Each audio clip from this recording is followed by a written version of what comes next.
For the try to.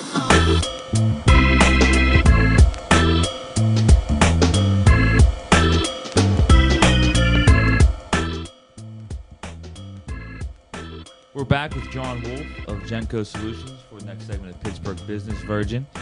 This segment we're going to talk about, we're going to not so much starting the business, but we're going to ask the expert here on what you should be doing, the do's and don'ts of starting your website for your business. So, John, let's start with the don'ts. What are some key don't do it when it comes to website development?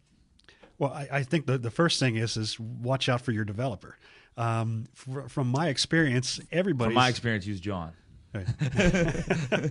Well, from my experience, web development, everybody's a web developer. I mean, Sure. they say my son's a web developer, my uncle's a web developer, and they do this, and people actually, some of them are talented. The trouble is what they'll do is they'll put the product together, and then that's it.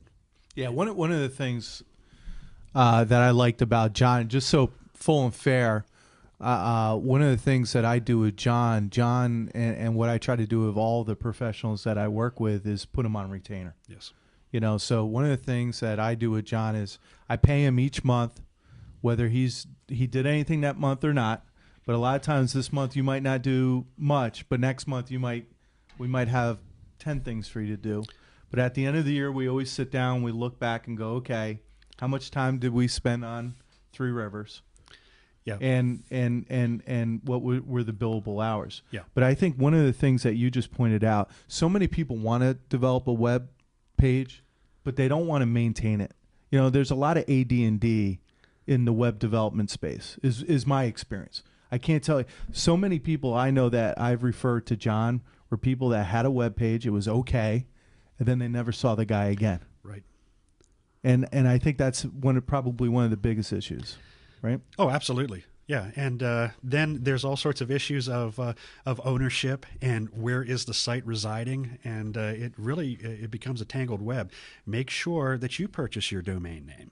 That way, if you need to get away from the person to develop your site, it's easy to do because you're the one that can call in the registrar of your domain and have the site taken over by somebody else. Who do you use for domains?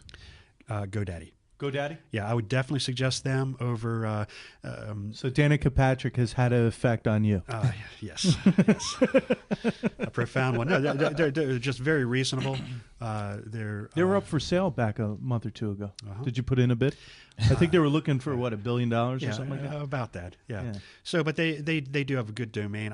I would probably shy away from their hosting because their hosting is based on a platform of put as many sites on a server as possible. Yeah. So you're running into performance issues with them. But as far as getting your domain registered, that's a great company to work with. And it's not a lot of money, right? About $11 a year per domain. Yeah. It's not a lot of money. Right. What else? What are the other don'ts? So one, watch who you work with. Right. Which is code for John's very subtle. That's code for use Jennco Solutions. Absolutely. Two, host your own website so you can pull it, your domain name, so you can pull it away from a guy. Not necessarily hosting, but own your domain. Own your own domain. Yeah, the hosting normally it's better for the developer to have it on his server. Yeah, you have ours on your server. Absolutely, because then it allows for us to do things. We don't have to rely on a third party to make sure certain upgrades are occurring and that things are happening. I think the third biggest mistake is people get ahead of their technology, and they build a website that has Flash components in it and what's known as carousels and things that need somebody to be able to a professional to update these things. So where they want to be able to go in and make quick updates and so forth, the carousel prohibits them from doing it because you need to have $1,000 piece of software to do this, and you need to have some abilities as well.